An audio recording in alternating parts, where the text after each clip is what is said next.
Gloire à Dieu.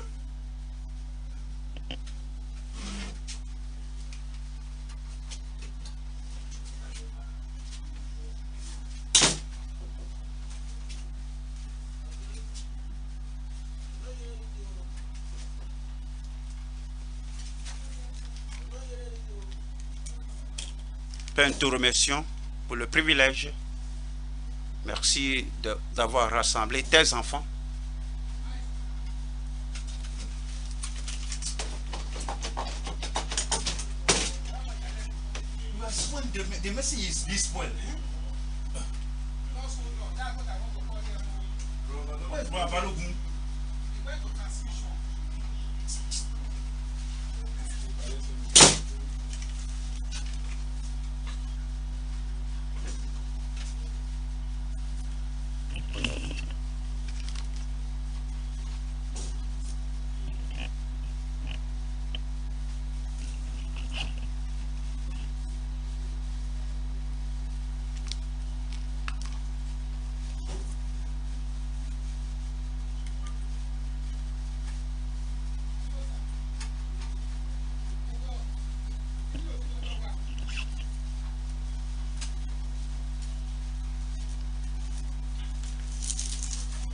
Je lis Genèse 5.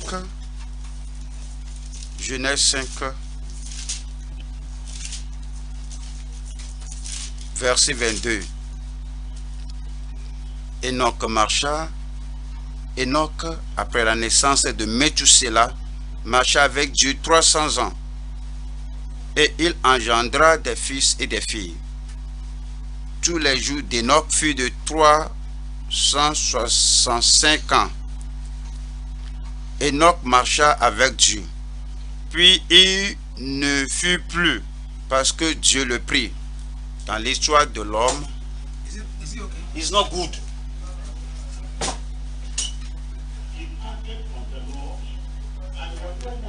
Comme Abraham et Ève ont quitté le Seigneur, ils n'étaient plus en mesure d'être avec le Seigneur. Après la naissance, après être sortis du jardin, d'autres fils étaient nés. Finalement, Enoch était né. Comme la Bible a dit que tous ont péché, sont privés de la gloire de Dieu, Enoch a vécu tel que les autres ont vécu sans grâce, sans la force de Dieu, pendant 65 ans. Et à l'âge de 65 ans, quelque chose lui était arrivé. Il s'est tourné vers le Seigneur et il a vécu pour plaire au Seigneur. Et la Bible a dit en Genèse 5, verset 22, que Enoch a marché, que Enoch, après la naissance de Methusela, marcha avec Dieu. Verset 24, Enoch marcha avec Dieu. Le fait de marcher avec Dieu, le Nouveau Testament a expliqué ce que cela veut dire dans le Nouveau Testament. Nous allons aux Hébreux, Hébreux chapitre 11, verset 25. Hébreux 11, verset 5. Verset 5. C'est par la foi qu'Enoch fut enlevé pour qu'il ne vit point la mort et qu'il ne parut plus parce que Dieu l'avait enlevé. Car avant son enlèvement, il avait reçu le témoignage qu'il était agréable à Dieu. Joyeux c'est debout. En Genèse, c'est dit qu'il a marché avec Dieu. L'interprétation, la compréhension, l'exposé, l'explication de cela dans le Nouveau Testament, c'est qu'il était agréable à Dieu. Comme on joignait deux bois, le fait de marcher avec Dieu, c'est-à-dire vous devez vivre de manière à plaire à Dieu chaque jour, plaire à Dieu chaque jour, à chaque instant. Comment pouvez-vous faire cela lorsque vous êtes né dans le péché? Comment peut-il faire cela lorsqu'il est né dans le péché? Le Nouveau Testament explique que c'est par la foi qu'il fut enlevé pour qu'il ne vit point la mort. Et qu'il ne parut plus parce que Dieu l'avait enlevé, car avant son enlèvement, il avait reçu le témoignage qu'il était agréable à Dieu. Il est venu avec la foi au Seigneur. Il savait qu'il ne pouvait pas marcher avec Dieu. Dieu est puissant, nous sommes petits. Dieu est saint, nous sommes injustes. Dieu est pur et sans aucune tâche, nous sommes impurs. Et le seul moyen de pouvoir marcher avec Dieu, c'est de se détourner de la vie pécheresse, de la vie dépravée, de la vie humaine et placer la foi en Dieu. C'est cette foi qui l'a aidé à marcher avec Dieu et à plaire à Dieu. Verset 6. Or, sans la foi, il est impossible de lui être agréable. Sans la foi, Enoch ne pouvait plaire à Dieu. Sans la foi, tout ce que nous lisons dans la Bible, de l'Ancien jusqu'au Nouveau Testament, sans la foi, personne ne pouvait plaire à Dieu. Or, sans la foi, il est impossible de lui être agréable. Car il faut que celui qui s'approche de Dieu croit que, il faut que celui qui s'approche de Dieu, oui, il y a un temps dans la vie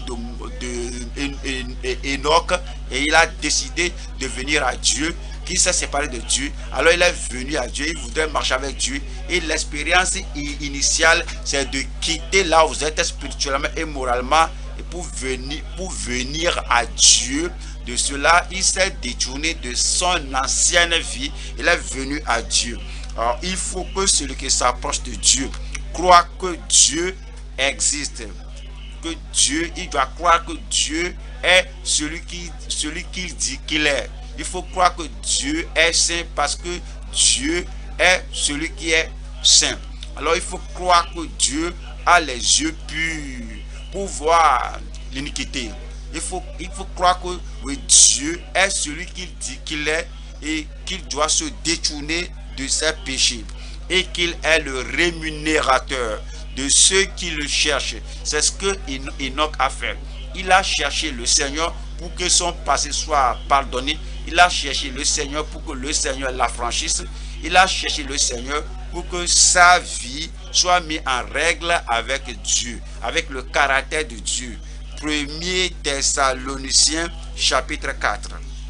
Nous sommes maintenant instruits, nous sommes maintenant ordonnés. Nous avons reçu maintenant l'ordre et la voie de marcher avec Dieu. 1er Thessaloniciens 4 verset 1. Au reste, frères, puisque vous avez appris de nous comment vous devez vous conduire et plaire à Dieu, et que c'est là ce que vous faites, nous vous prions et nous vous conduirons au nom du Seigneur de marcher à cet égard de progrès en progrès. Ceci là, c'est vu ici. Marcher avec Dieu, plaire à Dieu, ces deux sont synonymes. Nous avons montré comment marcher avec Dieu. Qu'est-ce que cela veut dire? Comment plaire à Dieu dans chaque domaine de votre vie, comment vous examinez votre vie en public et en privé, comme vous observez votre vie dans l'église et dans votre communauté, comme vous considérez votre conduite et votre caractère partout où vous vous trouvez et vous marchez avec Dieu. Vous savez ce que cela veut dire? Vous plaisez à Dieu à tout moment, les choix que vous faites, la direction que vous empruntez, les décisions que vous prenez, l'interaction que vous faites, toutes choses, alors que les gens vous voient ou pas, que vous soyez seul ou que vous soyez avec les gens, vous marchez avec Dieu, veut dire vous plaisez à Dieu afin de faire de progrès en progrès. Alors il n'y a pas d'aller en congé, il n'y a pas de retraite pour ceci, il n'y a pas le fait de mettre ceci de côté. Vous marchez avec Dieu jusqu'à ce que vous le voyez face à face. Voilà. Alors, et de marcher à cet égard de progrès en progrès. Vous savez en effet quel précepte nous vous avons donné de la part du Seigneur Jésus. Ce que Dieu veut, c'est votre sanctification. Vous voyez le lien là-bas, vous êtes sauvés, vous marchez avec Dieu, mais cette marche avec Dieu ne sera pas parfaite jusqu'à ce que ce qui a à l'intérieur soit ôté, que la sensualité intérieure soit ôtée, que le péché inné soit ôté, que la nature adamique qui a éloigné Adam de Dieu soit ôtée. Maintenant, il dit ce que Dieu veut, c'est votre sanctification. Si aussi on veut marcher avec Dieu, on s'accorde avec Dieu, vous devez savoir que voici sa volonté, voici son désir, voici son désir, son commandement, c'est ce que vous voulez avoir. Alors ce que Dieu veut, c'est votre sanctification. Votre sanctification, il y a le salut, avant que vous pouvez commencer à marcher avec Dieu, il y a la sanctification.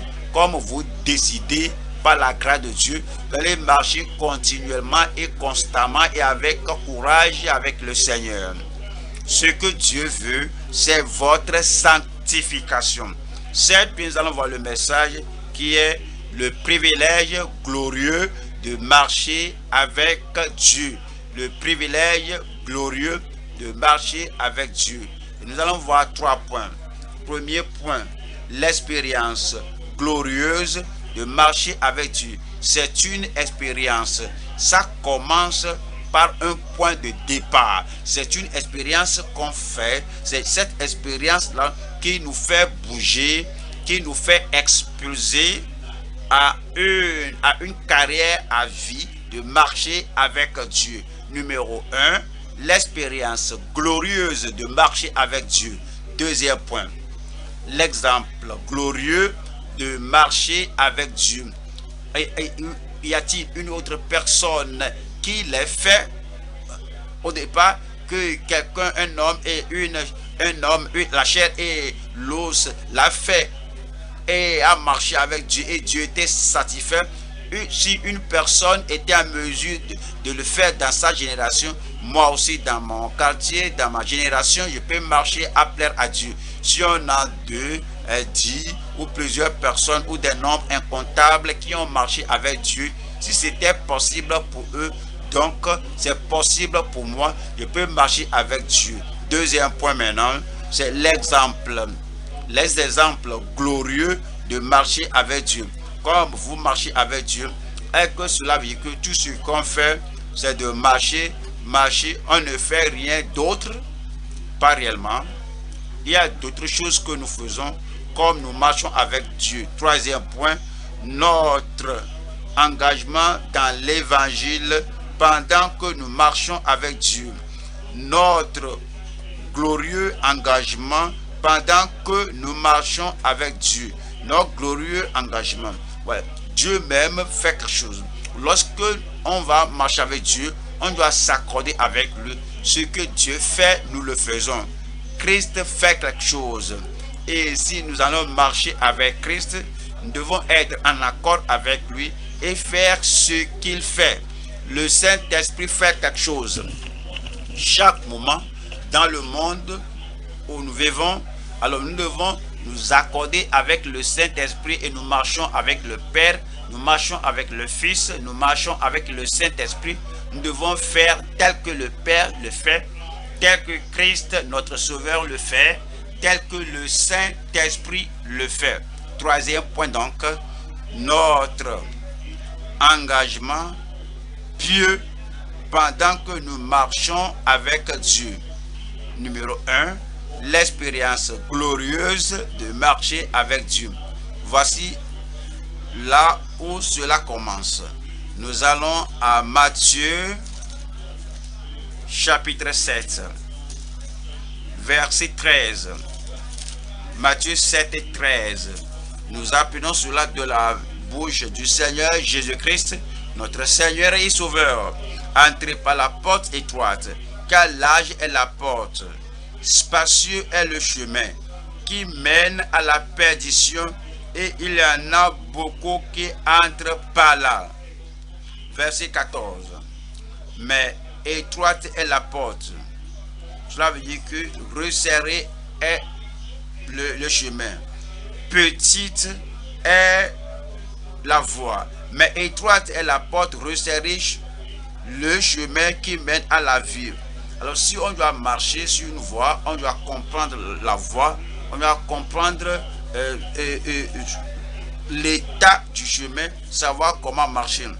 Entrez par la porte, car large est la porte, spacieux est le chemin qui mène à la perdition. Et il y en a beaucoup qui entrent par là. Mais étroite est la porte, resserrée le chemin qui mène à la vie. Et il y en a peu qui les trouvent. Nous ne pouvons pas suivre la voie de l'homme commun, la voie de la société, la voie des autres, disant que voici la voie, on juge de cette foi, cela fait leur plaisir.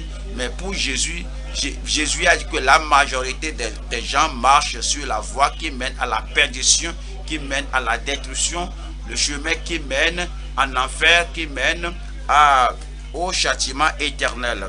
Mais il y a peu de personnes qui marchent par ce chemin spacieux, ce chemin étroit plutôt, ce chemin resserré, c'est la voie de la conversion. C'est très étroit. Cela ne peut pas contenir le pécheur et ses péchés. À cette porte-là, alors il dépose tout son conflit avec Dieu. Il dépose ses péchés, il laisse ses arguments contre la voie du Seigneur. À cette porte, à la porte du salut, à la porte de la régénération, à la porte de la conversion, il dépose tous les traits humains, sachant personnellement qu'il pratique. C'est la repentance, et c'est cette repentance qui conduit à la prière de confession. C'est la confession là qui conduit à croire au Seigneur. C'est cette repentance et la foi en Christ qui conduisent au salut. Personne, aucun homme sans le salut ne peut passer par cette porte et marcher avec le Seigneur. C'est pourquoi c'est dit, entrez par la porte étroite. En Luc 13, je vais lire verset 23 à 25, mais je vais supporter cela avec verset 3 et 5. Luc 13, verset 3. Jésus dit au verset 3, non, je vous le dis, mais si vous ne vous repentez, vous périrez tous également. Vous devez passer par la porte de la repentance. On doit passer par la porte de déposer nos péchés, abandonner les choses mauvaises avant de dire que je marche avec Dieu. Verset 5. Non, je vous le dis, mais si vous ne vous repentez, vous périrez tous également. Cette porte de la repentance, c'est par elle que tout le monde passe. Il n'y a aucune autre voie pour entrer devant Dieu et marcher avec le Seigneur. Vous ne pouvez pas passer autre. Vous ne pouvez pas passer ailleurs et entrer et essayer de s'habiller comme nous, parler comme nous et essayer de participer à toutes les réunions et faire certaines œuvres. Cela ne vous sauvera pas. Vous devez aller à la porte où vous vous repentez en invoquant le Seigneur, et là vous êtes sauvés. C'est après ce salut que vous allez commencer à marcher avec Dieu. Nous allons au verset 23. Quelqu'un lui dit, Seigneur, n'y a-t-il que peu de gens qui soient sauvés? Il leur répondit, efforcez-vous d'entrer par la porte étroite. Il ne faut pas dire que non, je vais marcher avec Dieu par ma force, par mon habileté, par mes efforts, par ma capacité. Je vais marcher avec Dieu.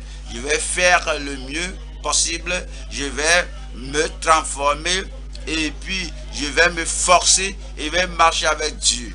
Regardez ceci. Efforcez-vous d'entrer par la porte étroite.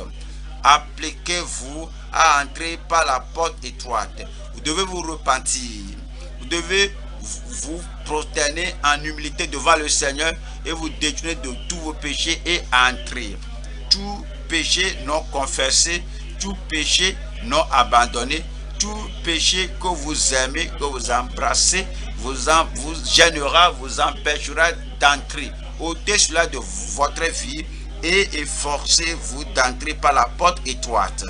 Car je vous le dis, beaucoup chercheront à entrer et ne le pourront pas. Alors, ils embrassent la tradition et sont pharisiens, ils ne seront pas en mesure d'entrer. Ils s'accrochent à des habitudes qu'ils aiment et ils veulent entrer et ne le pourront pas.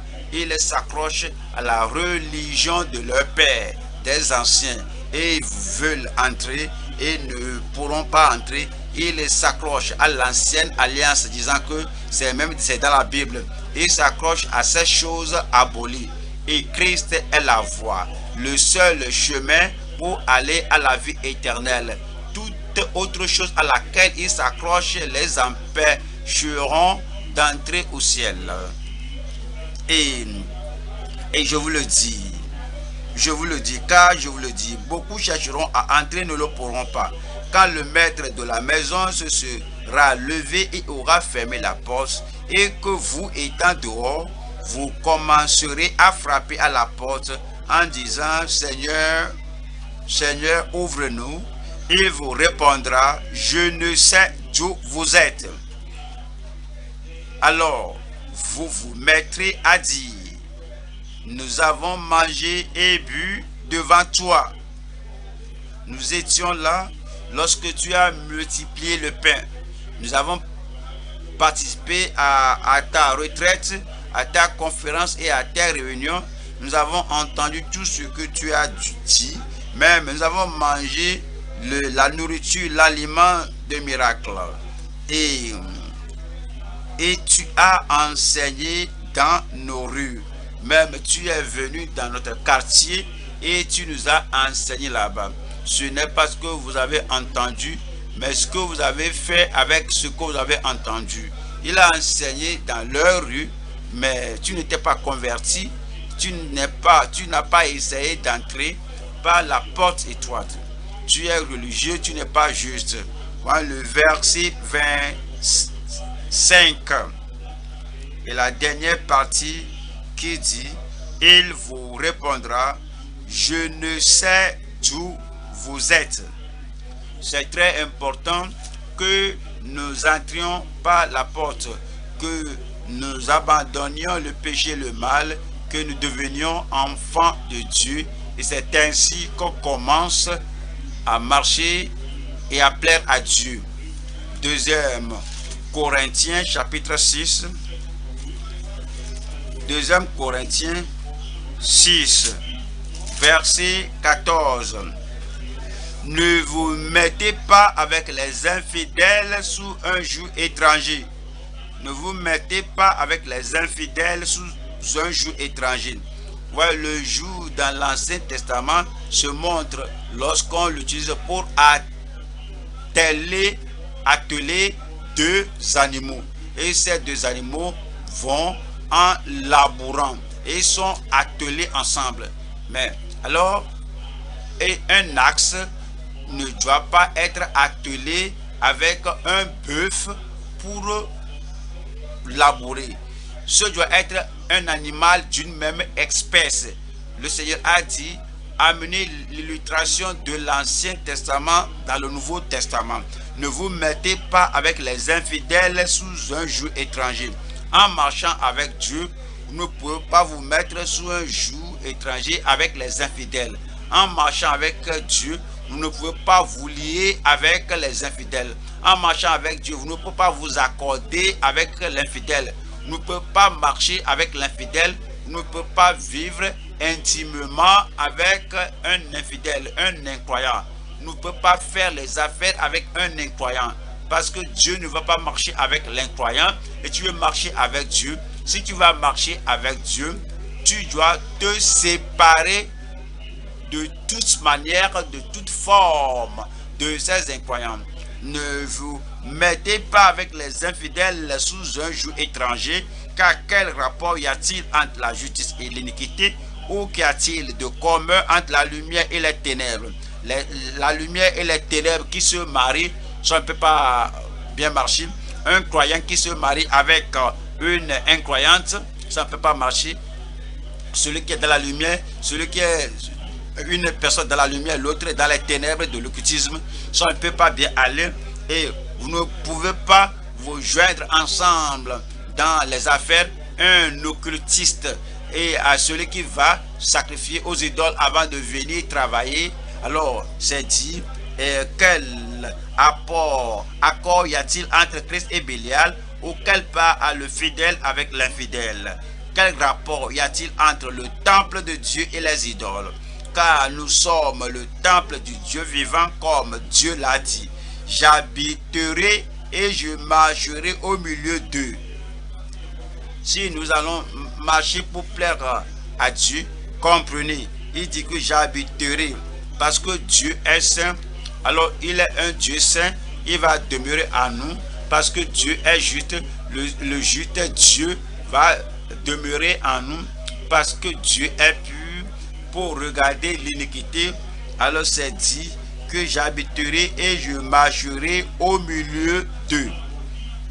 Et je serai leur Dieu et ils seront mon peuple. Quelle est donc la condition que Dieu lui-même nous a posée? Si on va passer par la porte étroite, si on va marcher avec Dieu. 17 dit, c'est pourquoi sortez du milieu d'eux. Si vous êtes avec eux dans l'occultisme, vous ne pouvez pas marcher avec Dieu. Si vous êtes toujours avec eux dans leur tradition idolâtre, vous ne pouvez pas marcher avec Dieu. Quel que soit ce que vous professez, que je suis sauvé, ça c'est de votre bouche.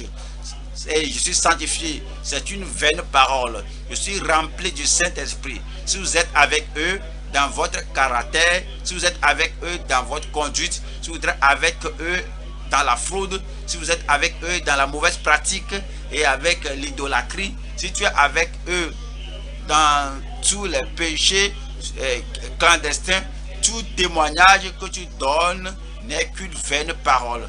Mais c'est dit, sortez du milieu d'eux et séparez-vous, dit le Seigneur. Ne touchez pas à ce qui est impur. Ne touchez pas à ce qui est impur. C'est quoi? Tout ce que vous touchez qui vous fait sentir impur. C'est quoi? Tout ce que vous touchez qui incite, qui excite l'impureté en vous. Ne touchez pas à ce qui est impur et je vous accueillerai. Je serai pour vous un père et vous serez pour moi des filles et des filles. Dieu parle aux hommes et aux femmes. Et vous serez pour moi des fils et des filles, dit le Seigneur Tout-Puissant. Nous allons marcher avec Dieu. Il n'y aura pas de péché clandestin, il n'y aura pas le mal en nous.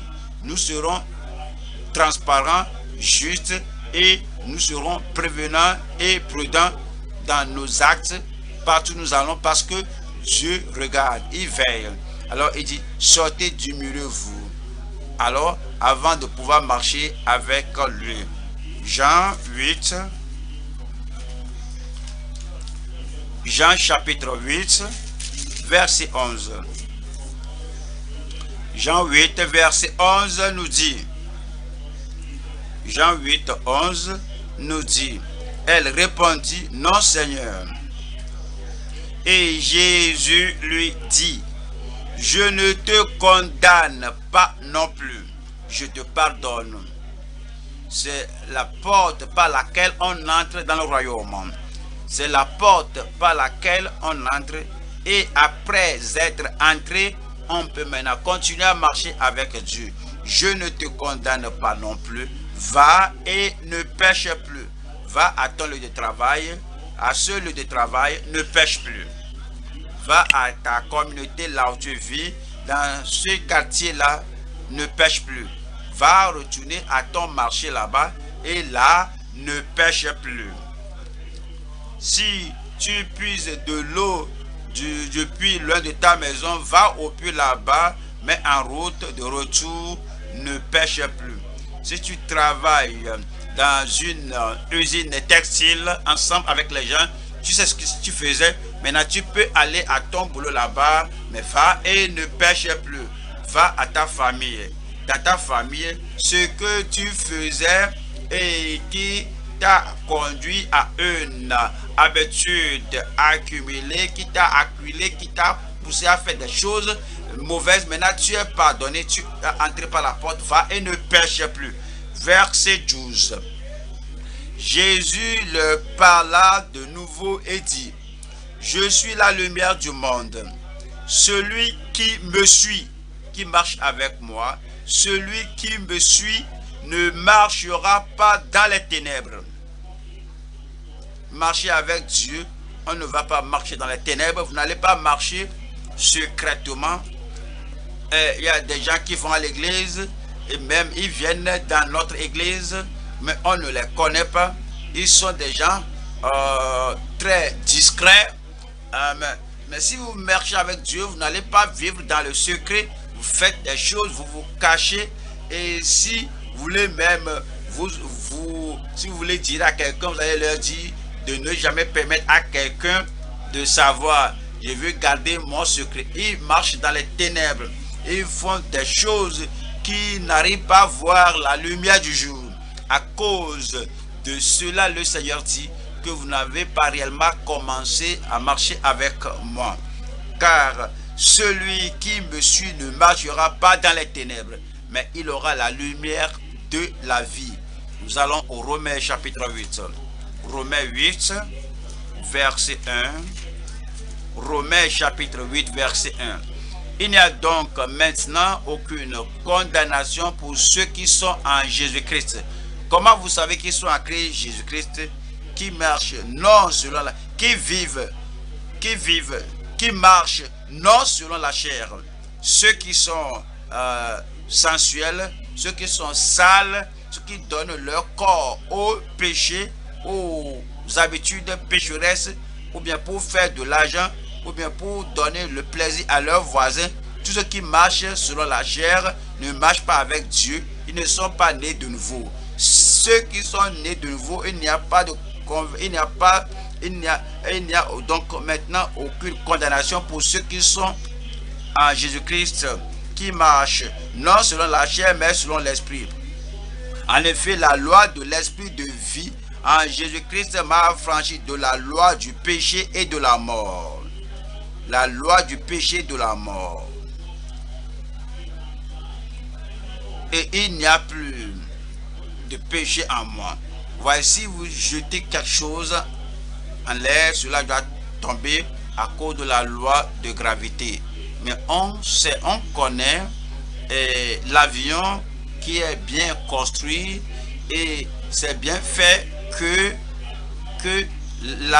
l'avion maintenant est conditionné, que l'avion là décolle et la loi de gravité ne la fait pas pour tomber. La même chose, tout homme qui essaie de s'élever, la mort, du péché de la mort, la loi du péché et de la mort va l'abattre et va tomber. Mais lorsque la grâce de Dieu vient sur lui, il peut aller monter et la mort ne va pas l'abattre. La loi du péché et de la mort ne va pas vous abattre.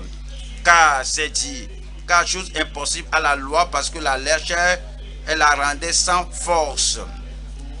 En effet, la loi de l'esprit de vie en Jésus-Christ m'a affranchi de la loi du péché et de la mort. 3. Car chose impossible à la loi parce que la chair la rendait sans force. Dieu a condamné le péché dans la chair en envoyant à cause du péché son propre fils dans une chair semblable à celle du péché. Et cela afin que la justice de la loi fût accomplie en nous qui marchons non selon la chair, mais selon l'esprit. Ce sont les gens qui marchent avec Dieu. Il n'y a plus le fait de marcher selon la chair. Il ne marche plus selon les pratiques pécheresses. Il ne marche plus selon le caractère mauvais. Il ne marche plus selon l'enclin, la tendance de leur nature pécheresse. Maintenant, ils marchent selon l'esprit, fortifié par l'esprit, renforcé par l'esprit, soutenu par l'esprit pour tenir ferme et mener une vie de droiture. Romains chapitre 13, verset 11. Romains 13, je lis verset 11. Cela importe d'autant plus que vous savez en quel temps nous sommes. C'est l'heure de vous réveiller enfin du sommeil, car maintenant le salut est plus près de nous que lorsque nous avons cru. La nuit est avancée, le jour approche. Dépouillons-nous donc des œuvres des ténèbres et revêtons les armes de la lumière. Verset 13. Marchons honnêtement, comme en plein jour, loin des excès et de l'ivrognerie, de la luxure et de l'impudicité, des querelles et des jalousies. Mais revêtez-vous du Seigneur Jésus-Christ et n'ayez pas soin de la chair pour en satisfaire les convoitises. Galates chapitre 5. Galates 5, verset 16. Galates 5, 16. Je dis donc, marchez selon l'esprit, et vous n'accomplirez pas les désirs de la chair. Verset 19. Or, les œuvres de la chair sont manifestes. Ce sont l'impudicité, l'impureté, la dissolution, l'idolâtrie, la magie, les inimitiés, les querelles, les jalousies, les animosités, les disputes, les divisions, les sectes, l'envie, l'ivrognerie, les excès de table et les choses semblables. Je vous dis d'avance, comme je l'ai dit déjà, avant le jour du jugement, que ceux qui commettent de telles choses n'hériteront point le royaume de Dieu. Ceux qui vivent dans toutes ces choses et de telles choses, ceux qui vivent dans ces choses et ces semblables, des gens qui ne marchent pas dans la voie de Dieu, ils peuvent faire cela occasionnellement lorsque les tentations se présentent à eux. Ils peuvent le faire lorsque les membres de l'église ne sont pas là ou lorsqu'il n'y a personne pour les défier. Ils peuvent le faire parce qu'ils ont fait taire tout le monde.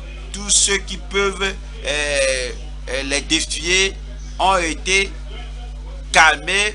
Que vous faites taire les gens ou pas, aussi longtemps que vous faites cela, vous ne pouvez pas entrer dans le royaume de Dieu parce que vous marchez selon la chair. Verset 22.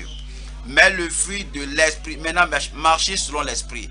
Mais le fruit de l'esprit, c'est l'amour, la joie, la paix, la patience, la bonté, la bénignité, la fidélité, la douceur, la tempérance.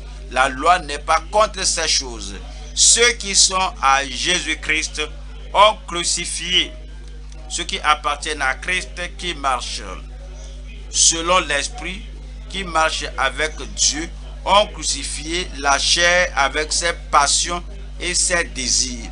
Si nous vivons par l'esprit, marchons aussi selon l'esprit. Si l'esprit demeure en nous, et maintenant le Seigneur nous aide à marcher selon l'esprit. C'est dit que nous vivions selon l'esprit, que ne cherchons pas une vaine gloire en nous provoquant les uns les autres, en nous portant envie les uns aux autres. 1 Jean chapitre 1 verset 5. 1 Jean 1 verset 5. La nouvelle que nous avons apprise de lui et que nous vous annonçons, c'est que Dieu est lumière et qu'il n'y a point en lui de ténèbres. Il n'y a point en lui de ténèbres. Il n'y a point en lui de ténèbres. Si vous marchez avec Dieu, il n'y aura pas de fraude ou il n'y aura pas une ombre de ténèbres dans notre vie. Verset 6. Si nous disons que nous sommes en communion avec lui et que nous marchions dans les ténèbres, nous mentons et nous ne pratiquons pas la vérité. Mais si nous marchons dans la lumière, comme il est lui-même dans la lumière, comme si notre Dieu est dans la lumière, comme Christ est lui-même dans la lumière, mais si nous marchons dans la lumière, comme il est lui-même dans la lumière, nous sommes mutuellement en communion et nous sommes mutuellement en communion. Si on marche dans les ténèbres, on ne peut pas être en communion avec vous. Si Les ténèbres et la lumière ne peuvent pas être mutuellement en communion. Ouais. Quand on marche, on travaille dans la même industrie, on entre dans le même bus, ça ce n'est pas la communion. On va au même bureau, on travaille là-bas, ce n'est pas la communion. Mais venir en communion, avoir le même cœur, avoir une intimité cordiale, jouer notre vie ensemble et nous exposer à vous et vous aussi vous exposer à nous et marcher dans la même voie et aller à la même destination, cela ne peut jamais se produire. Mais si nous marchons dans la lumière comme il est lui-même dans la lumière, nous sommes mutuellement en communion et le sang de Jésus, son Fils, nous purifie de tout péché. La question est que, y a-t-il d'autres personnes après Enoch de qui on connaît beaucoup et qui ont marché avec Dieu et qui l'ont servi de façon continuelle sans retourner aux œuvres de la chair, sans retourner aux ténèbres, sans retourner et se joindre à Satan ou bien aux disciples de Satan. Ce qui nous conduit à des gens et ce qui nous conduit au deuxième point. L'exemple glorieux de marcher avec Dieu. Il y a des gens qui croient que les gens de l'Ancien Testament n'avaient pas la grâce. Parce qu'ils n'avaient pas la grâce, ils n'avaient pas la foi, ils ne pouvaient pas marcher avec Dieu. Ce n'est pas vrai. Ce n'est pas vrai. Ils croient que ces milliers d'années, environ 4000 ans de la Genèse à Malachie, qu'il n'y a personne dans l'Ancien Testament qui ait marché avec Dieu. Ce n'est pas vrai. La grâce était disponible, la foi était disponible, et c'est pas la foi et pas la grâce de Dieu, et ils ont marché avec Dieu. Voyons quelques-uns d'eux. Je vais à Genèse, chapitre 5, je lis verset 22. Genèse 5, verset 22. Enoch, après la naissance de Méthusela, marcha avec Dieu 300 ans et il engendra des fils et des filles. Vous êtes mariés, est-ce que vous pouvez marcher avec Dieu? Vous le pouvez. Vous avez des fils et des filles, est-ce que vous pouvez marcher avec Dieu? Vous le pouvez. Vos enfants, adolescents, toutes ces choses, est-ce que vous pouvez marcher avec Dieu? Vous le pouvez. Enoch a marché avec Dieu. On ne connaît rien de sa femme, mais Enoch a marché avec Dieu. Il y a des gens qui hypothèquent leur vie spirituelle dans la vie de leur mari, de leur femme. Si le mari fait ceci, donc eux aussi, ils le font. Alors, il faut vous concentrer sur votre marche avec Dieu. Il faut vous concentrer sur le ciel. Vous êtes venu au ciel, vous êtes venu dans ce monde tout seul. Vous allez quitter le monde tout seul. Et si vous allez aller au ciel, si vous allez prendre part à l'enlèvement, vous en tant qu'individu, vous devez marcher avec Dieu. C'est ce qui était arrivé à Enoch. Dans le verset 24, Enoch marcha avec Dieu, puis il ne fut plus parce que Dieu le prit. Noé a marché avec Dieu. Noé. Genèse 6, verset 9. Voici la postérité de Noé. Noé était un homme juste et intègre. Dans son temps, Noé marchait avec Dieu. Noé marchait avec Dieu. Au-delà de sa famille, il n'y avait point de personne juste. À l'exception de son mari, ses 3 fils et ses belles-filles, personne ne croyait que le déluge viendra. Quoique des milliers de personnes en ce temps-là aient refusé de croire, ils se sont distingués. C'est ce que Dieu veut que vous fassiez, quel que soit ce que les autres font, quel que soit ce qu'ils ne font pas. Vous devez décider, et toute la conviction dont vous avez besoin, le courage dont vous avez besoin, le Seigneur vous l'accordera. Que quel que soit ce que les autres font, Alors, quelle que soit la manière dont ils vivent, comme Noé, vous marchez avec Dieu. Noé marchait avec Dieu. Verset 22. C'est ce que fit Noé. Il exécuta tout ce que Dieu lui avait ordonné. Quoique les autres vivent tel que cela leur semblait bon, et c'est dit, chapitre 7, verset 1. L'Éternel dit à Noé, entre dans l'arche, toi et toute ta maison, car je t'ai vu juste devant moi, toi seul, je t'ai vu juste devant moi, parmi cette génération. Nous avons entendu parler d'Abraham, que Abraham aussi a marché avec Dieu. Genèse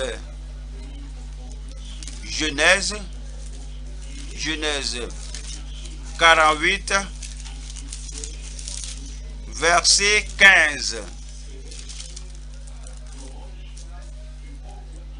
Il bénit Joseph et dit que le Dieu en présence duquel ont marché mes pères Abraham et Isaac, que le Dieu qui m'a conduit, et mes pères Abraham et Isaac ont marché devant Dieu, que le Dieu qui m'a conduit depuis que j'existe jusqu'à ce jour. En ce temps-là, il n'y avait pas d'église. En ce temps-là, il n'y avait pas de sacerdoce. Les Lévites n'étaient pas venus s'occuper de l'œuvre au sanctuaire. En ce temps-là, il n'y avait pas de sanctuaire.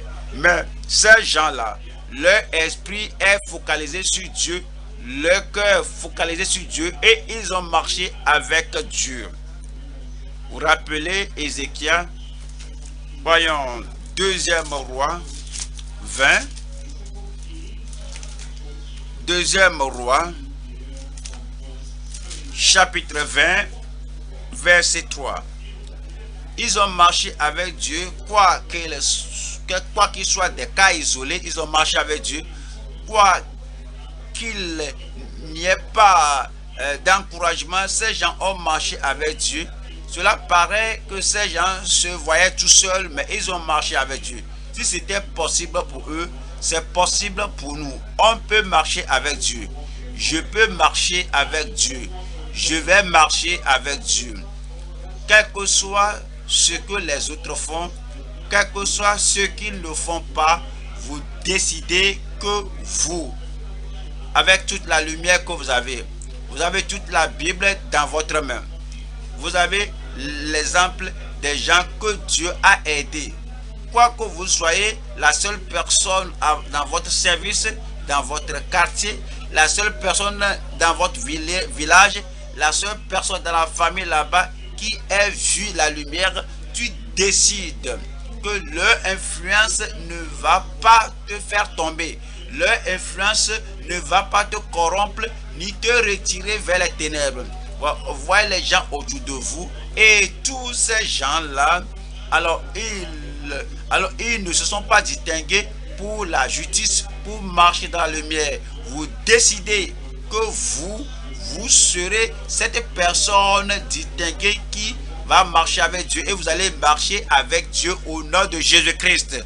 2e roi, chapitre 20, verset 3. Ô Éternel, souviens-toi que j'ai marché devant ta face avec fidélité. Si ce n'était pas avec infidélité, sa prière ne serait pas exaucée.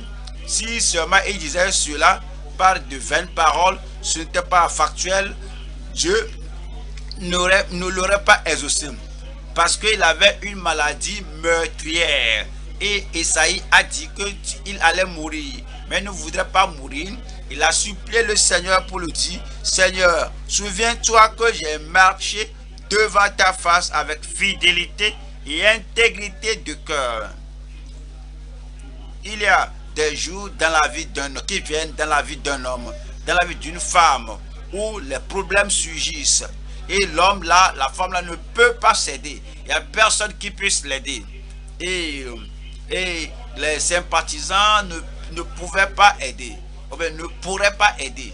Il ne peut pas aider. Seul Dieu, à l'époque là, qui peut aider. Et ce qui peut lui donner la confiance, c'est la façon dont il a marché avec Dieu. Mais s'il était un homme non sérieux, une personne qui titube, ne peut pas venir comme Ézéchias pour supplier le Seigneur disant que souviens-toi que j'ai marché devant ta face avec fidélité et intégrité de cœur et que j'ai fait ce qui est bien à tes yeux. Et Ézéchias répandit d'abondantes larmes. Ézéchias qui était sorti n'était pas encore dans la cour du milieu lorsque la parole de l'Éternel lui fut adressée en ces termes. Retourne et dis à Ézéchias, chef de mon peuple. Retourne et dis à Ézéchias, chef de mon peuple. Parfois on dit que plus on s'élève, plus on se refroidit. Lorsqu'on devient chef, un porteur sur les gens, un dirigeant sur les gens, et lorsqu'on devient un surintendant sur les gens, parfois il y a des gens qui croient que maintenant ils doivent vivre au-dessus de la loi, que leur position doivent leur permettre de vivre dans l'anarchie, que maintenant il n'y a personne qui puisse les défier. En un pareil moment dans lequel Ézéchias s'était trouvé avec cette maladie meurtrière, et Isaïe le prophète n'a pas pu même prier pour lui parce que Dieu lui avait dit qu'il allait mourir. Le seul remède pour supplier devant le Seigneur, c'est que Seigneur, souviens-toi que j'ai marché devant ta face et Dieu l'a exaucé. Je prie que nous marchions avec Dieu. Dis que nous marchions avec Dieu, avec fidélité et avec intégrité de cœur, avec une vie transparente. Et lorsque ce sera notre tour de prier, une telle prière sera exaucée par le Seigneur. Ésaïe, qui était sorti, n'était pas encore dans la cour du milieu lorsque la parole de l'Éternel lui fut adressée en ces termes. Retournez, dit à Ézéchias, chef de mon peuple. Ainsi parle l'Éternel, le Dieu de David ton père. J'ai entendu ta prière. Je n'ai pas entendu votre amen. J'ai vu tes larmes. Voici, je te guérirai. Il n'y a pas d'Ésaïe pour prier pour lui. Voici, je te guérirai. Il n'y a aucune promesse à réclamer parce que tu as marché avec Dieu. Voici, je te guérirai. Le troisième jour, tu monteras à la maison de l'Éternel. J'ajouterai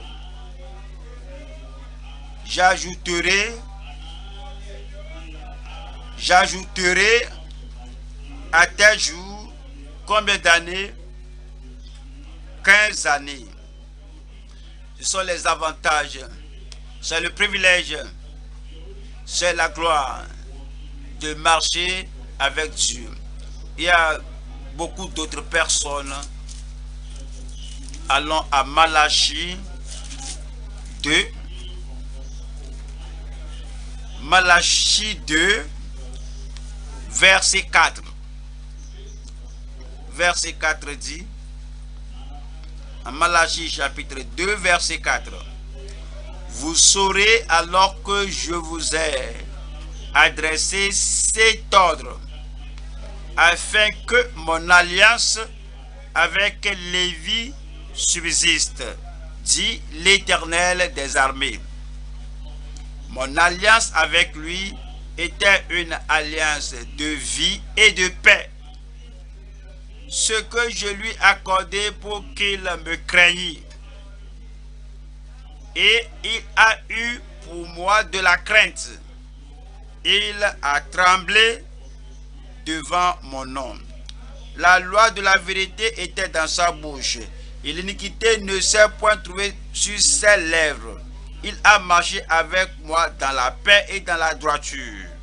Il a marché avec moi de façon droite. Il a marché avec nous de façon honnête. Il a marché avec moi dans la paix et dans la droiture. Et il a détourné du mal beaucoup d'hommes. car les lèvres du sacrificateur doivent garder la science, et c'est à sa bouche qu'on demande la loi, parce qu'il est un envoyé de l'Éternel des armées. On a vu d'autres personnes qui se sont détournées du péché pour se tourner vers la justice et ont marché avec le Seigneur. Et si on voit quelqu'un qui n'a pas un bon équipement, un bon outil comme ce que vous avez, et la personne là a pris cet instrument et a nettoyé le champ, et vous voyez quelqu'un qui n'a pas l'enseignement que vous avez, n'a pas la grâce que vous avez, ni la force que vous avez, l'onction que vous avez, la puissance que vous avez, l'église que vous avez, l'enseignement que vous avez et la communion régulière que vous avez. Si vous voyez quelqu'un qui n'a pas tous ces avantages, mais la personne fait bien, alors vous devez savoir que vous n'avez pas d'excuses pour ne pas bien faire. Comme on voit les gens dans l'Ancien Testament qui n'avaient pas ces privilèges que nous avons, qui n'avaient pas toute la Bible entière, ils n'ont pas la grâce suffisante comme l'abondance de grâce que nous avons, et ces gens ont marché avec Dieu dans la justice. Nous qui avons la grâce et le revêtement de l'esprit et l'enseignement dans l'écriture, dans le Nouveau Testament, nous n'avons pas d'excuses. Et nous qui appartenons à une telle église et on suit l'enseignement le lundi, le mardi, on suit le samedi, le jeudi, l'encouragement vient, la force vient, la puissance vient et l'illumination vient, l'exposition de la parole de Dieu vient. Alors, on n'a pas tout cela dans l'Ancien Testament, nous avons tout cela. Donc nous qui vivons à ce côté de la croix, à ce côté du calvaire, nous n'avons pas d'excuses. Nous allons marcher avec Dieu. Vous allez marcher avec Dieu. Voyons le Nouveau Testament maintenant. Nous allons à Luc chapitre 1, 5. Luc 1, nous lisons le verset 5. Zacharie et Élisabeth ont marché avec Dieu. Du temps d'Hérode, roi de Judée, il y avait un sacrificateur nommé Zacharie de la classe d'Abia. Sa femme était d'entre les filles d'Aaron et s'appelait Élisabeth. Tous deux étaient justes devant Dieu, observant d'une manière irréprochable tous les commandements et toutes les ordonnances du Seigneur. Ouais, les gens du Nouveau Testament, mais ces gens faisaient partie de l'Ancien Testament. Alors maintenant, Jean-Baptiste, Luc 1, 13. Mais l'ange lui dit, ne crains point, Zacharie, car ta prière a été exaucée. Ta femme Élisabeth t'enfantera un fils. Tu lui donneras le nom de Jean. Il sera pour toi un sujet de joie et d'allégresse, et plusieurs se réjouiront de sa naissance, car il sera grand devant le Seigneur et non devant les pharisiens et les sadduciens. Ces gens ne respectaient personne à l'exception de ceux qui gardaient leur tradition. Il sera grand devant le Seigneur. Il ne boira ni vin, ni liqueur enivrante. Et il sera rempli de l'Esprit Saint dès le sein de sa mère. Il ramènera plusieurs des fils d'Israël au Seigneur leur Dieu. Il marchera devant Dieu avec l'esprit et la puissance d'Élie pour ramener les cœurs des pères vers les enfants et les rebelles à la sagesse des justes, afin de préparer au Seigneur un peuple bien disposé. Jean-Baptiste a marché avec Dieu. Jean le bien-aimé aussi a marché avec le Seigneur. Voyons 1 Jean, chapitre 1, Jean le bien-aimé, 1 Jean 1, verset 1. Ceux qui étaient dès le commencement, ce que nous avons entendu, ce que nous avons vu de nos yeux, ce que nous avons contemplé et que nos mains ont touché concernant la parole de vie. Car la vie a été manifestée et nous l'avons vue et nous lui rendons témoignage. Et nous vous annonçons la vie éternelle qui était auprès du Père et qui nous a été manifestée. Ce que nous avons vu et entendu, nous vous l'annonçons à vous aussi, afin que vous aussi, vous soyez en communion avec nous. Or, notre communion est avec le Père et est avec son Fils Jésus-Christ. Et nous écrivons ces choses afin que notre joie soit parfaite. Voici la nouvelle que nous avons apprise de lui et que nous vous annonçons, c'est que Dieu est lumière et qu'il n'y a point en lui de ténèbres. Si nous disons que nous sommes en communion avec lui et que nous marchions dans les ténèbres, nous mentons. Et si nous, apôtres, si nous défendons notre position et notre autorité, personne ne peut nous discipliner, personne ne peut nous attraper, personne ne peut rien nous dire. Nous sommes nommés par Christ, personne ne peut nous enlever. Si à cause de cela, nous disons que nous sommes en communion avec lui et que nous marchions dans les ténèbres, nous mentons et nous ne pratiquons pas la vérité. Mais si nous nous rendons à l'exemple de Diotrephe et nous traitons les croyants, nous nous comportons disant qu'après tout, nous sommes ici et nous ne permettons à personne ici. Si on ne permet personne de venir ici, la personne ne viendra pas. Si on ne laisse pas personne à prêcher, c'est la personne ne prêchera pas. Si avec cette autorité, on s'arroge le droit, et si nous disons que nous sommes en communion avec lui et que nous marchons dans les ténèbres, nous mentons et nous ne pratiquons pas la vérité. Mais si nous marchons dans la lumière, comme il est lui-même dans la lumière, nous sommes mutuellement en communion et le sang de Jésus, son Fils, nous purifie de tout péché.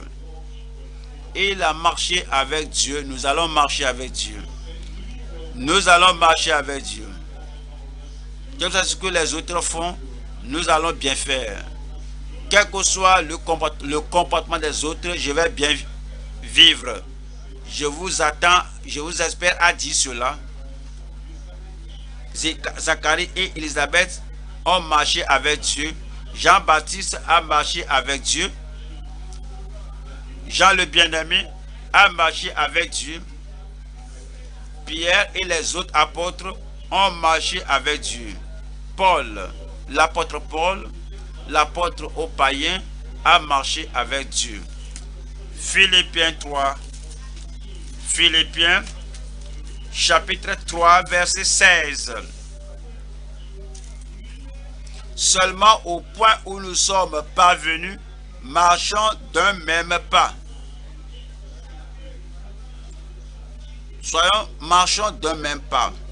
La totalité de la parole de Dieu est pour tout croyant et pour chaque ministre, pour chaque enfant de Dieu, comme Paul. Il dit, à cause de cela, marchons d'un même pas. Soyez tous mes imitateurs, frères, et portez les regards sur ceux qui marchent, selon le modèle que vous avez en nous. Ce n'était pas Paul seul, plusieurs autres ont marché avec Dieu. Et s'ils avaient la grâce, nous aussi nous aurons la grâce. Nous allons marcher avec Dieu. 1er Thessaloniciens, chapitre 4, verset 1. Au reste, frères, puisque vous avez appris de nous comment vous devez vous conduire et plaire à Dieu, et que c'est là ce que vous faites, nous vous prions et nous vous conduirons au nom du Seigneur Jésus de marcher à cet égard de progrès en progrès. Vous savez en effet quel précepte nous vous avons donné de la part du Seigneur Jésus. Ce que Dieu veut, c'est votre sanctification. Nous allons marcher dans la lumière. Nous allons marcher dans la vérité. Nous allons marcher selon l'esprit. Nous allons marcher pour plaire à Dieu tous les jours de notre vie au nom de Jésus-Christ. Alors, que faisons-nous en marchant avec Dieu? Comment menons-nous notre vie? Qu'est-ce que nous faisons pendant que nous marchons avec le Seigneur? Troisième point maintenant. Notre engagement pieux pendant que nous marchons avec Dieu. Notre engagement glorieux, notre engagement pieux pendant que nous marchons avec Dieu. Notre engagement dans l'évangile pendant que nous marchons avec Dieu. Vous devez vous rappeler ce verset de l'écriture. On va à Amos 3:3 et Amos 2 marche-t-il sans qu'il s'accorde? Amos 3:3, deux hommes marchent-ils ensemble sans en être convenus? Marcher avec Dieu, ça veut dire que vous marchez avec Dieu, vous êtes en accord avec Dieu le Père, Dieu le Fils, Dieu le Saint-Esprit. Marcher avec Dieu veut dire que fait venir et s'accorder avec Dieu. Qu'est-ce qu'on connaît de Dieu? Oui, au fait, Dieu veut qu'on soit en accord avec lui. On voit la passion de Dieu, la compassion de Dieu. Voyons, deuxième Pierre 3, verset 9. Le Seigneur ne tarde pas dans l'accomplissement de la promesse comme quelques-uns le croient, mais il use de patience envers vous, ne voulant pas qu'aucun périsse, mais voulant que tous arrivent à la repentance. C'est Dieu, c'est sa nature, c'est son attribut, c'est son caractère. Dieu ne veut que personne périsse. Mais si je suis en accord avec Dieu, je ne vais pas vouloir que quelqu'un périsse. Ils vivent dans le péché. Et ils vont à la voie de la perdition éternelle. Mais Dieu ne veut pas qu'ils périssent. Et moi, je marche avec Dieu. Et toi, tu marches avec Dieu. Donc, tu vas t'engager en ce que Dieu demande, ce que Dieu exige. Allons à 2 Corinthiens 5, 18. 2 Corinthiens, chapitre 5, 18. Et tout cela vient de Dieu, qui nous a réconciliés avec lui par Christ, et qui nous a donné le ministère de la réconciliation. Pourquoi il ne veut qu'aucun périsse? Vous marchez avec Dieu. Parce que vous marchez avec Dieu, vous êtes en accord avec Dieu. Vous aussi, vous ne voulez qu'aucune personne périsse. Verset 19. Car Dieu était en Christ, réconciliant le monde avec lui-même. Vous êtes en accord avec Dieu, vous marchez avec Dieu, et Dieu réconcilie les hommes avec lui. Qu'est-ce que vous faites donc? Alors vous devez aussi réconcilier les hommes avec lui, en n'imputant point aux hommes leur offense. Il a mis en nous la parole de la réconciliation. Est-ce que tu marches avec moi? Donc, je vais réconcilier les hommes avec moi. Donc, je te confie la parole de la réconciliation. 20. Nous faisons donc les fonctions d'ambassadeurs pour Christ. Comme si Dieu exhortait par nous, nous vous en supplions au nom de Christ. Alors, nous vous supplions au nom de Christ, soyez réconciliés avec Dieu. C'est ce que cela veut dire, marcher avec Dieu. L'engagement que nous avons, le devoir que nous avons, la commission que nous avons pendant que nous marchons avec Dieu.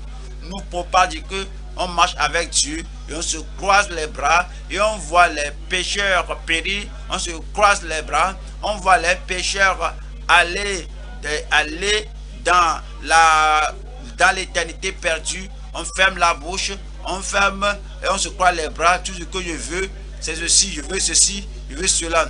Et je veux que Dieu exauce ma prière. Et Dieu me bénit. C'est tout ce que je veux. On ne peut pas travailler pour Dieu comme ça. On doit s'engager, on doit se préoccuper des choses que Dieu veut faire. On va à Ézéchiel 18. Ézéchiel chapitre 18, je lis versets 30 à 31. Ézéchiel chapitre 18, nous lisons le verset 30. Ézéchiel 18 à 30. C'est pourquoi je vous jugerai, chacun selon ses voies, maison d'Israël, dit le Seigneur l'Éternel. Revenez, c'est ce que Dieu veut. Lorsque tu marches avec Dieu, tu dois t'accorder avec Dieu.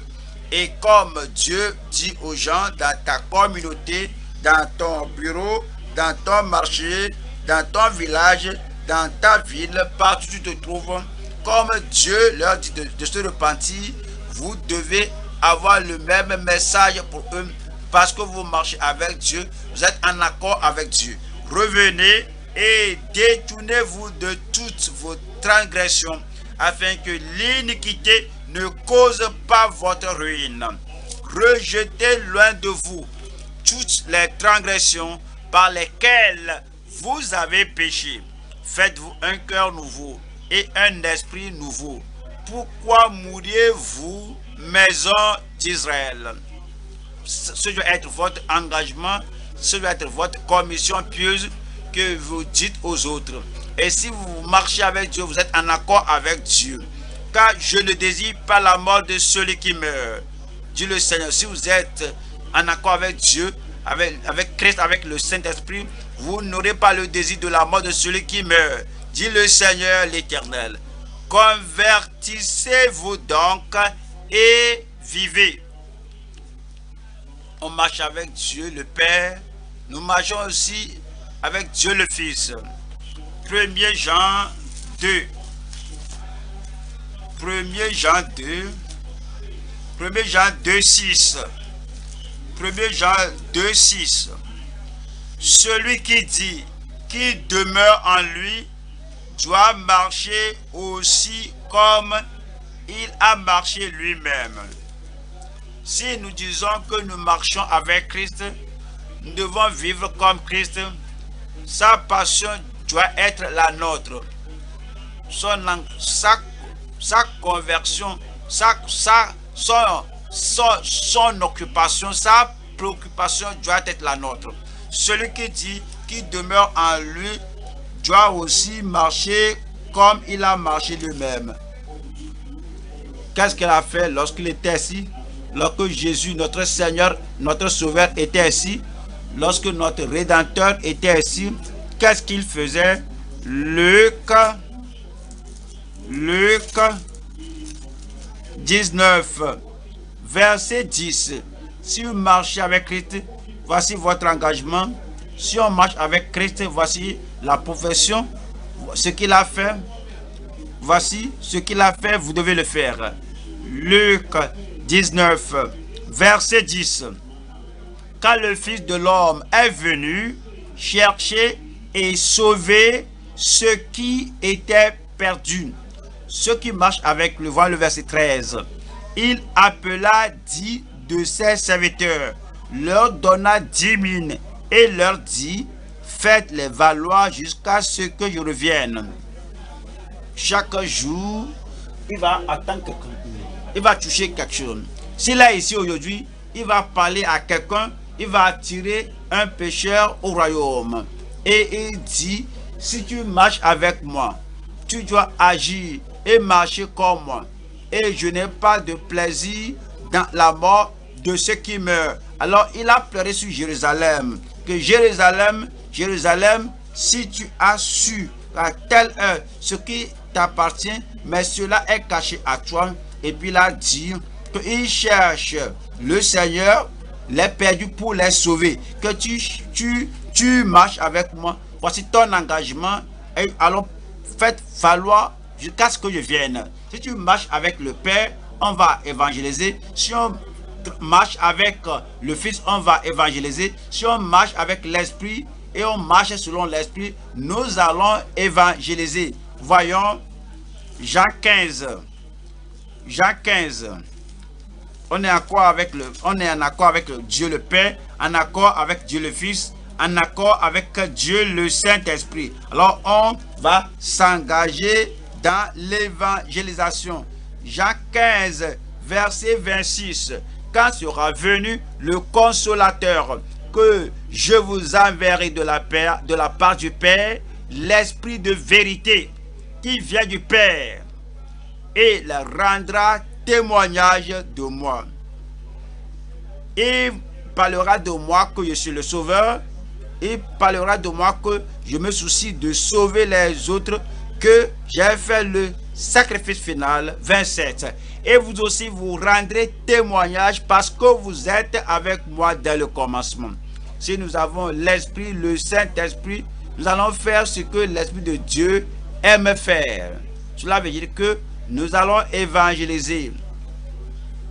Jean 8, 9. Jean chapitre 8, verset 9. Vous n'êtes pas dans la chair, mais dans l'esprit. Si quelqu'un n'a pas l'esprit de Christ, il n'est pas de lui.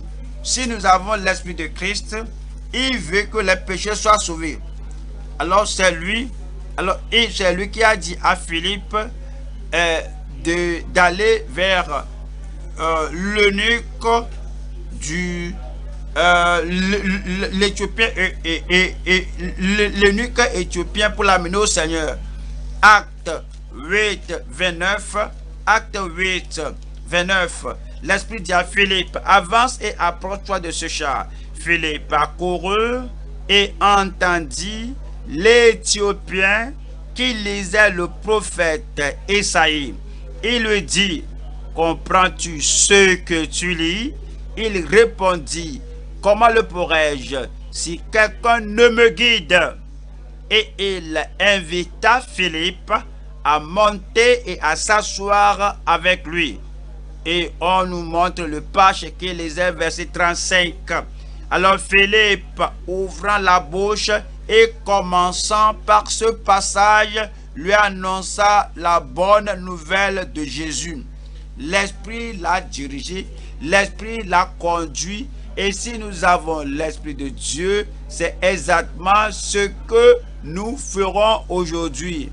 Acte chapitre 11, verset 12. L'Esprit me dit de partir avec eux sans hésiter. Si vous êtes en accord avec le Père, vous allez évangéliser. N'allez vouloir que personne périsse. Comme le Père ne veut pas que quelqu'un périsse, vous allez évangéliser. Si vous êtes en accord avec Jésus-Christ, notre Seigneur et Sauveur, vous allez évangéliser. Si vous êtes en accord avec l'Esprit de Dieu, alors vous marchez selon l'Esprit, vous allez évangéliser. Apocalypse 22, 17.